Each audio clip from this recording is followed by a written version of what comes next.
Olá meus amigos, bom dia, boa tarde ou boa noite, beleza aí, tranquilo, firmes e fortes para vocês aí, futuros funcionários do TRT de São Paulo e da segunda região.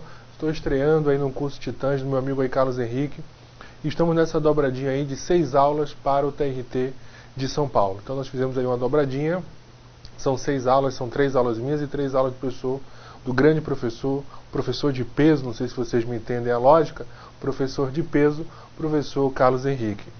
Então, pessoal, nós dividimos o curso, né? Eu vou estar responsável com vocês pela parte de raciocínio analítico e raciocínio sequencial, e o grande professor Carlos aí vai estar responsável com vocês pela parte de lógica proposicional e raciocínio matemático. Podem ficar tranquilos, relaxem, nós vamos bater através dessas revisões, através de questões, todo o conteúdo aí com as principais questões, trazendo a nossa aposta, então, a nossa dobradinha aí, nessa junção aí de dois grandes nomes, para auxiliar na sua preparação.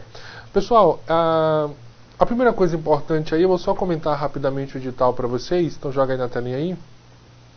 Então, vou comentar para vocês o edital. Então, observe que o edital que vocês estão vendo na tela de vocês agora, ele separou aí em 3 pontos.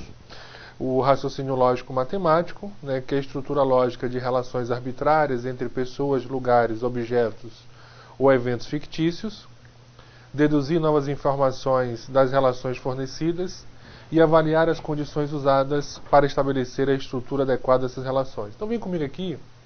Então, olha só, pessoal, esse primeiro ponto aí do edital, ele pode trabalhar com vocês a parte de lógica proposicional, tá certo? Ele pode cobrar um pouco de negação, alguma coisa. Então é necessário ter um conhecimento de lógica proposicional. Vocês vão reclamar comigo, mas sim, é possível. Então o professor Carlos vai falar com vocês aí dessa parte aí, desse ponto. O outro ponto, joga lá na telinha, que é o ponto da compreensão e elaboração da lógica das situações por meio de raciocínio verbal, o raciocínio matemático, o raciocínio sequencial, orientação espacial e temporal, formação de conceito e discriminação de elementos. Então isso aí, pessoal, o raciocínio verbal que eu vou trabalhar com vocês é o nosso raciocínio analítico. Então, a partir de informações fornecidas, o que é que eu posso concluir? Quem já é da área de administração, ele vai falar muito de uma prova da ANPAD, que é para o mestrado. Então, lá ele cobra o raciocínio analítico, que é a sua capacidade de saber interpretar ou inferir conclusões a partir de hipóteses fornecidas das questões. Então, nessa primeira aula de hoje, a gente vai se divertir aí com essa parte do raciocínio analítico, beleza? Então volta lá no slide. E aí o nosso último ponto, compreensão do processo lógico, que a partir de um conjunto de hipóteses conduz de forma válida a conclusões determinadas. Então, pode trazer na tela. Essa é a partezinha do nosso raciocínio lógico matemático. Eu só queria ter esse bate-papo com vocês aí, falando um pouquinho do edital, tá certo? Então, acho que o grande problema da lógica é entender a lógica do edital, ou seja, qual é o conteúdo de lógica que ele vai cobrar de vocês, ok? Então, pessoal, são questões, antes de a gente começar lá a primeira questão, são questões seguintes, que a gente não pode viajar. Viajar em que sentido? Não é o que nós achamos, mas nós temos que tomar como base o que o texto está dizendo. Mesmo que você considere que o texto está falando um absurdo, mas você tem que seguir de base o que o texto está lhe informando. Essa é a grande ideia, tá certo? O que o texto está lhe informando? E é isso que nós vamos trabalhar. Tranquilos? Beleza? Então respira, pensa no salário, na estabilidade, no empréstimo consignado e vamos lá, firmes e fortes. Então joga na telinha aí. A nossa primeira questãozinha já está lá? Então vamos aí, ó, pessoal. FCC 2012, para esquentar um pouquinho. Durante um almoço, 3 amigas escreveram ao mesmo tempo as seguintes frases em seus respectivos diários. Paula, hoje é sexta-feira e ontem foi domingo, mas amanhã será quarta-feira. Então você vai observar que nós temos uma declaração, uma segunda declaração e aqui uma terceira declaração de Paula. Júlia, ontem foi segunda, uma declaração, amanhã será terça, outra declaração. Luísa, hoje é terça-feira, uma declaração simples, ontem foi quinta, outra declaração simples. Apesar de as frases serem inconsistentes como um todo, cada uma amiga registrou exatamente uma informação correta em seu diário. Desse modo, o almoço ocorreu numa Então, quando eu analisar Paula, eu vou encontrar uma afirmação verdadeira dessas 3 proposições simples que ela apresentou. Eu vou encontrar em Júlia uma afirmação verdadeira, e em Luísa eu também vou encontrar uma afirmação verdadeira. Tá certo? Agora, o que eu vou ter que fazer? Eu vou ter que sair pelas alternativas. Eu vou fazer um processo chamado teste de hipóteses. Vem comigo aqui rapidinho. Esse teste de hipótese é o seguinte: eu vou levantar a hipótese e vou verificar qual das alternativas satisfaz a minha questão. Então, na hora que eu testar segunda-feira, com segunda-feira eu encontro uma afirmação verdadeira em cada uma das 3? Encontro? Então, beleza. A resposta é a letra A. Mas se eu não encontrar, a nossa resposta vai ser a seguinte. A gente vai testando até encontrarmos na letra E a resposta correta. Não estou dizendo que é a letra E não, mas é o processo de hipótese, é isso. Você vai verificar qual hipótese satisfaz essa questão, satisfaz esse desejo. Então, observe, o nosso objetivo aí é satisfazer o desejo da questão. Então, encontrar, joga na telinha aí. Então, ó, vamos encontrar uma afirmação correta em seu diário. Então, primeiro teste, vamos trabalhar com segunda. Esse segundo aqui que eu estou trabalhando, considerando que hoje é segunda. Então, Paula me afirmou o seguinte: hoje é sexta. Então, essa afirmação de Paula é falsa. Ontem foi domingo. Se hoje é segunda, na nossa suposição, ontem foi domingo, será uma afirmação verdadeira. Amanhã será quarta-feira. Para tudo. Se hoje é segunda, amanhã será terça. Então, observem que eu encontrei uma afirmação verdadeira. Então, aí eu prossigo na minha caminhada.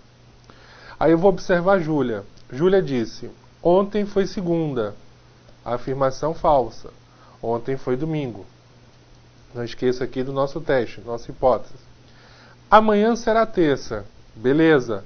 Se hoje é segunda, amanhã será terça. Verdade. Encontrei uma afirmação verdadeira também. Aí eu vou para a Luísa. Hoje é terça-feira. Falso. A nossa hipótese é que hoje é segunda.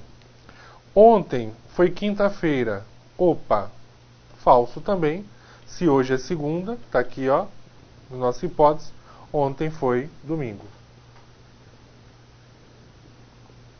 Então, vem comigo aí. E eu queria perguntar para vocês que estão em casa agora assistindo as aulas do Titãs dos concursos. Titãs do concurso. Casa nova a gente vai se acostumando. Pessoal, essa situação não satisfaz o desejo da questão. Por quê? Na hora que eu observo Paula, uma afirmação verdadeira, ok. Na hora que eu observo Júlia, uma afirmação verdadeira, ok. Mas na hora que eu vou observar Luísa, eu não encontrei uma afirmação verdadeira. Eu não vou ficar triste com isso. Eu só vou dizer o seguinte: não é a letra A. Só isso. É isso que você vai dizer, tá certo? Então, é a hora do pensar. O raciocínio analítico é legal por isso, que é o pensar. Então, é aquela questão que a gente não pode perder. Lembre-se, o nosso objetivo, a nossa missão é fechar a prova de lógica. Tá certo? Então, joga na telinha aí. Então, tá aí. Vamos descartar essa hipótese. Eu vou apagar. Vou só botar aqui, apaguei tudo. Ele está rebelde aqui, pronto. Então, pessoal, tchau segunda. Vamos para letra B. Vamos testar a letra B terça-feira. Então, teste 2. Terça. E aí Paula diz o seguinte: hoje é sexta-feira. Falso, né? Terça hoje. Ontem foi domingo, também falso. Amanhã será quarta, verdade. Se hoje é terça, amanhã é quarta e ontem foi segunda. Então, beleza. Júlia, ontem foi segunda, verdade, uma afirmação verdadeira. Amanhã será terça, falso, porque amanhã, tomando como base hoje sendo terça, amanhã será quarta. Então, até aí, beleza. Uma afirmação verdadeira em Paulo, uma afirmação verdadeira em Júlia. Luísa diz o seguinte: hoje é terça-feira, verdade. Ontem foi quinta, falso. Então, encontrei uma afirmação verdadeira em Luísa, encontrei uma afirmação verdadeira em Júlia e encontrei uma afirmação verdadeira em Paula. Então, a nossa resposta correta, letra B de bola. Beleza? Então, dá aquela paradinha para copiar. Copiei nosso segundo teste. E aí, vem comigo. Então, pessoal, essa é a ideia do raciocínio analítico. Vamos conversando, como diz o povo, nesse ritmo baiano de ser, nessa tranquilidade, e vamos aí amarrar todas as possibilidades. Por quê? O raciocínio analítico é uma questão de prática. A gente vai treinar o máximo possível essas situações, ok? Então, joga na telinha aí. Vamos lá? 02, saindo do forno aí, FCC 2012. Antônio, Benito, Carlos e Domingos participam de uma eleição em que somente 3 deles serão escolhidos como conselheiros de um prédio, em função da quantidade de votos recebidos. Após o resultado da eleição, em que não houve empates, cada um deu uma declaração. Antônio: Benedito foi eleito. Benedito: Carlos não obteve melhor resultado que Antônio. Carlos: Domingos não foi eleito. Domingos: Antônio não está mentindo. Sabendo-se que a pessoa que não foi eleita deu uma declaração falsa e que todos os outros falaram a verdade. Então, a nossa base é a pessoa que não foi eleita. Por quê? Porque ela disse uma mentira e todos os outros falaram a verdade. Então, qual é a ideia dessa questão 2? Vem comigo aqui. É você pensar naquilo que vai ficar mais simples para você. Então eu não vou pensar quem disse a verdade. Por quê? Porque eu tenho 3 pessoas dizendo a verdade. Então eu vou observar o que vai me dar certeza. Ou seja, quem é o mentiroso da história? Porque eu só tenho 4 testes. Se eu pensar no mentiroso, ou foi Antônio, ou foi Benedito, ou foi Carlos, ou foi Domingos. Se eu pensar em quem falou a verdade, aí eu vou me perder. Porque pode ter sido Antônio, Benedito e Carlos, Antônio, Benedito e Domingos, Domingos, Benedito e Carlos. Então, ou seja, o grupamento é muito maior nessa situação. Então, eu sempre vou pensar em uma situação que me apresente, lógico que eu não sei, a menor quantidade de hipóteses possíveis. E lembrando-se que eu vou em busca do quê? Isso, você que está em casa. A hipótese que vai me dar uma certeza da situação. Beleza? Tranquilos aí? Então, joga na telinha. Vamos lá. Teste 1. Primeiro teste, vou colocar aqui para vocês. O primeiro teste eu vou considerar Antônio. Então, Antônio não foi eleito. Se Antônio não foi eleito, a declaração dele é o quê? Isso, volta para o texto. Não foi eleito, deu uma declaração falsa. Então pensa comigo. Se Antônio não foi eleito, ele deu uma declaração falsa. Vamos analisar Antônio. O que Antônio disse? Benedito foi eleito. Opa, nós temos um problema aí. Porque vem comigo. Se Antônio não foi eleito, obrigatoriamente ele teve que informar uma declaração falsa, é o que diz o texto. Mas, eu observo que a declaração de Antônio não tem condições de ela ser falsa. Por quê? Porque se Antônio mentir, ele vai ter que dizer o seguinte: Benedito foi eleito. Mas aí Antônio então não pode mentir. Porque para ele mentir é necessário que Benedito não tenha sido eleito. Mas aí eu teria Antônio não sendo eleito e, para que a afirmação dele fosse falsa, Benedito não fosse eleito. Mas qual é o problema? Nós teríamos 2 pessoas que não seriam eleitas, que não foram eleitas. E aí essas 2 situações vão contra o quê? A questão. Porque pela questão apenas um não foi eleito. Então esse primeiro teste me apresentou uma certeza. Qual? Obrigatoriamente Antônio falou a verdade. Por quê? Porque se Antônio mentir, para que a afirmação dele seja mentirosa, é necessário que ele diga uma mentira. Então, na hora que ele afirma Benedito foi eleito, isso tem que ser uma mentira. Então, quando eu digo a vocês, Benedito foi eleito, isso é uma mentira, qual é a verdade? Qual é a verdade? Isso, a verdade é que Benedito não foi eleito. Então, se você foi eleito é uma mentira, a verdade é que você não foi eleito. Só que aí entra um processo. Para que Antônio não seja eleito, é necessário que Benedito também o quê? Não seja. E aí vai contra o quê? Vai contra a questão. Tá certo? Então, é uma parte que nós vamos debater bastante, porque é a parte do pensar agora. Então, volta lá na telinha. Pronto. Então, aí eu já sei que essa hipótese não pode ser utilizada. Então, eu já saio com uma certeza. Eu vou botar aqui. Antônio obrigatoriamente falou a verdade. E aí, se Antônio falou a verdade, e ele disse que Benedito foi eleito, então obrigatoriamente Benedito falou a verdade. Se Benedito foi eleito, voltando aqui, todos os outros falaram a verdade. Então, todos aqueles que foram eleitos falaram a verdade. Então, Benedito falou a verdade, não ajudou muito. Ele disse apenas que Carlos não obteve melhor resultado que Antônio, não ajudou. Carlos afirmou que Domingos não foi eleito. E Domingos disse que Antônio não está mentindo. Opa, realmente, a declaração de Antônio é uma declaração que? Verdadeira. Então, quando eu digo a vocês que Antônio não está mentindo, isso é uma verdade, ok? E aí, se Domingos realizou uma declaração verdadeira, significa dizer o quê, pessoal? Que ele foi eleito. Então, na hora que Carlos diz que Domingo não foi eleito, nós temos uma declaração que falsa. Simples assim. Então, nós temos uma declaração falsa aí na história. Beleza? Então, quem é que foi eleito?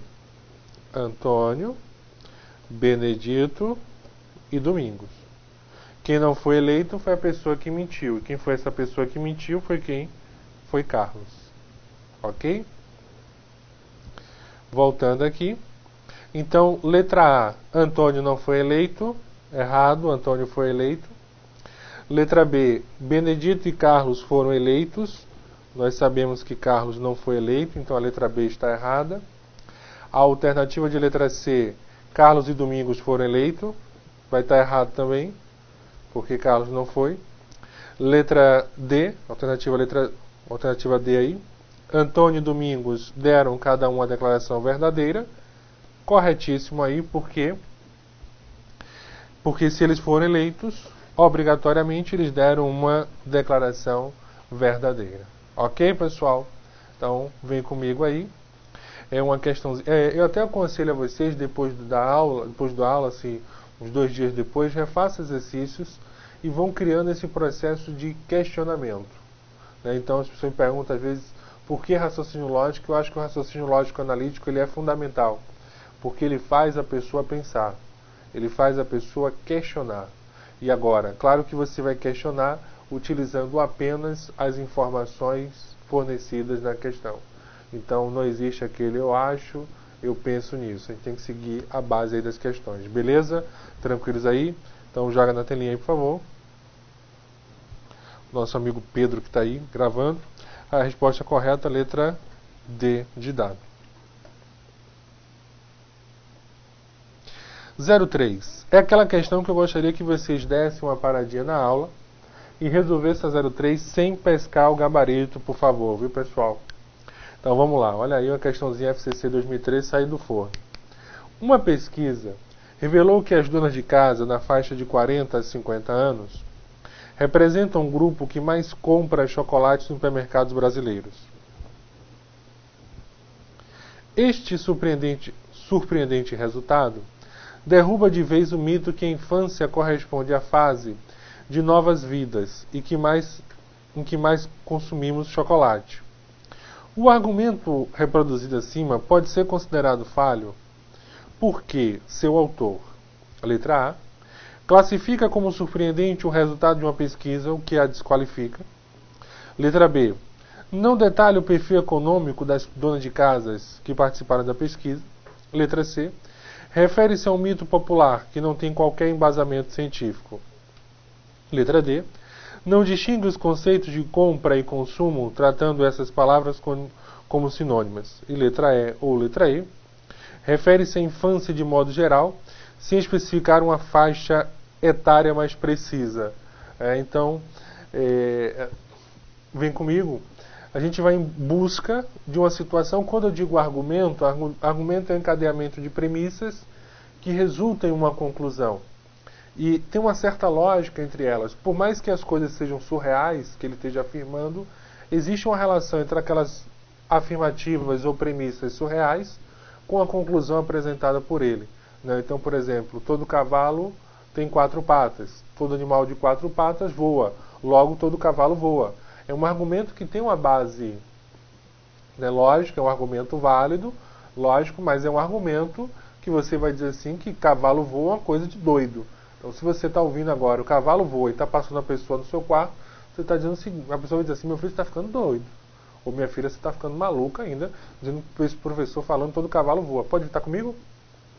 Então, essa é a questãozinha aí básica da situação. Então, pessoal, vamos observar os detalhes do ponto. Eu vou botar aqui para vocês. Primeira coisa, uma pesquisa... Joga na telinha a questão. Valeu, Pedro?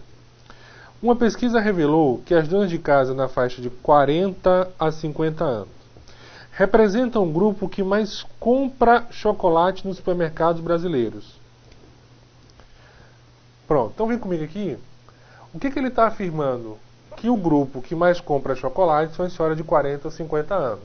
Só isso. Nada de viagem. Nada de eu acho ou eu penso isso. Ele está informando apenas isso. Então vamos fechar o pensamento. Joga lá na telinha, Pedro. Então, este surpreendente resultado derruba de vez o mito de que a infância corresponde à fase de nossas vidas em que mais consumimos chocolates. Assim, eu consumia muito chocolate na infância, mas eu acho que Carlos Henrique, pelo que eu observo, acho que ele até hoje ainda continua com essa infância ainda. O argumento produzido acima pode ser considerado falho porque o seu autor... Aí vamos ver, qual é a falha do argumento? Letra A. Classifica como surpreendente o resultado de uma pesquisa, o que a desqualifica. Não, ele não classifica como surpreendente o resultado de uma pesquisa, o que a desqualifica. Não, a pesquisa revelou que dona de casa, na faixa de 40 e 50 anos, são que mais compram chocolates. Letra B. Não detalha o perfil econômico das donas de casa que participaram da pesquisa. C. Refere-se a um mito popular que não tem qualquer embasamento científico.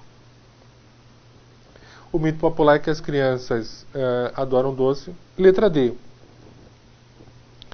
Não distingue os conceitos de compra e consumo, tratando essas palavras como sinônimas. E é esse o erro, porque olha só, aqui ele está dizendo que mais compras são as senhoras. E disse que a infância é que mais consumimos. Vem comigo. Minha avó sempre compra chocolate. Mas ela compra chocolate, ela não gosta de chocolate. Mas ela sempre compra e diz assim, meu netinho, está aqui o chocolate que você gosta. Então não significa dizer que ela está consumindo. Então, quem compra são as pessoas idosas de 40 a 50 anos. Mas não são elas que estão consumindo o produto. Então existem duas coisas distintas. Quem compra e quem consome. Então realmente pode comprar são as senhoras de 40 a 50 anos, que na verdade nem senhora, ainda está jovem, na flor da idade, a expectativa de vida hoje é de quase 80 anos no nosso país, está na flor da idade. Então quem consome são as crianças. Então ela pode comprar para dar o netinho dela. Então é isso que complica o argumento, Então ele está trabalhando como se fossem sinônimos, conceito de comprar e consumir, que são coisas totalmente distintas. Então joga na telinha aí, Pedro. Nossa resposta correta é a letra D de dado que nós temos aí. Tranquilos? 04 da IFCC 2013. Cada um dos rapazes, Carlos, Júlio e Marcos, possui apenas um animal de estimação. Cachorro, gato e peixe. Não necessariamente nessa ordem. Cada um dos rapazes faz seu lazer com apenas um dos veículos. Moto, kart e bicicleta.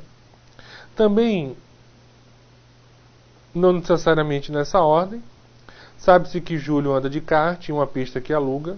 O rapaz que tem cachorro leva o cachorro em um cesto que tem na bicicleta. Marcos não tem gato e não tem bicicleta. Então observe, Nós temos 3 rapazes, Carlos, Júlio e Marcos. São 3 animais de estimação, cachorro, gato e peixe. Né? São 3 veículos, moto, kart e bicicleta. Então, eu coloquei aqui só para a gente ter uma noçãozinha de cada situação. Então, ó, Júlio anda de kart. Então, vou botar aqui Júlio. Deixa eu apagar aqui. Então, ganhar espaço. Então, Júlio é kart. Em uma pista que aluga. O rapaz que tem cachorro leva o cachorro em um cesto que tem na bicicleta. Então, bicicleta é que tem um cachorro e não pode ser Júlio porque Júlio vai de carro, usa kart.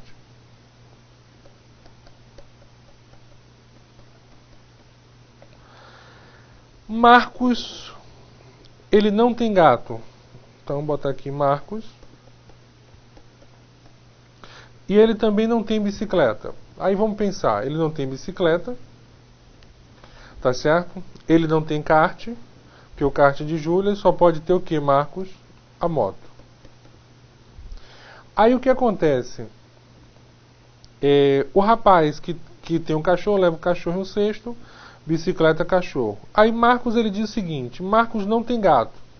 Então vem aqui, Marcos não tem gato, também não pode ter cachorro, porque quem tem cachorro é bicicleta, Marcos ele tem um peixinho. E aí você tem que Júlio tem um kart, sobrou para Júlio, nem um cachorro, nem um peixe, então ele só tem Júlio é o gato. E aí nosso amigo Carlos está aqui. Então essa é a relação, Júlio, kart, gato, Carlos, bicicleta, cachorro, Marcos, moto e peixe.